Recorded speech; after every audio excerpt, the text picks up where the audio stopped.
And Rory is Chief China Economist from TS Lombard, an independent investment research provider. Rory, great to have you. So first, how do you see what the Chinese government calls high-quality productive forces? How do you think the increasing number of blue-collar workforce can contribute to that? It's a very important component of this push towards high-quality growth, the new productive forces, and it's really important to emphasize that this is a new growth model that China is emerging on, reallocating resources away from property towards these advanced manufacturing sectors, high-tech, clean energy, EVs, etc.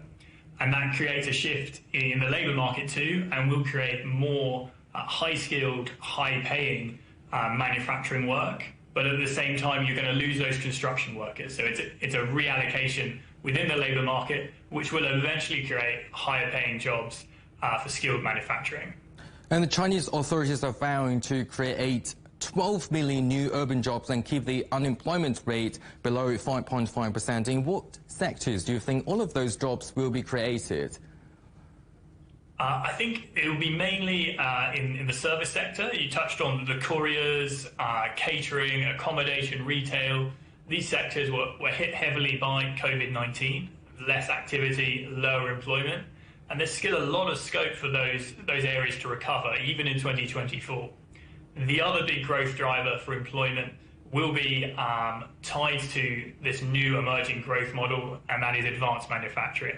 Again, clean energy, EVs, semiconductors, 5G, robotics, all these policy-favoured sectors are going to drive employment through this year and beyond. Rory, China is facing an oversupply of university graduates and white-collar workers, and according to the latest figures, the number of college graduates in China is expected to reach 12 million this year. That could be a huge challenge to the job market.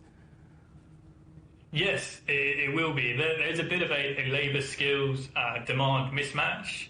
Graduates don't want to work sort of manual labour, even skilled manual labour, and sort of the high-end service sector where they do want to work, finance, law, education, internet, hasn't created as many jobs over the past couple of years. So you have this labour skills demand mismatch, and it's going to be a tricky one to resolve. I think it will persist for a couple of years, with Beijing hoping to channel these graduates towards maybe a Korean or a Taiwanese model where you have quite high-paying, skilled labour in these advanced manufacturing areas like semiconductors. But that transition is going to be a tricky one to manage.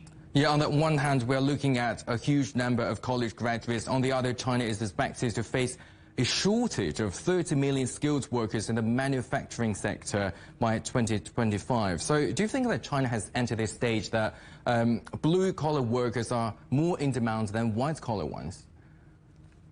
I think we're not quite there yet, but we're absolutely heading in that direction, particularly at the skill end of the blue-collar workforce.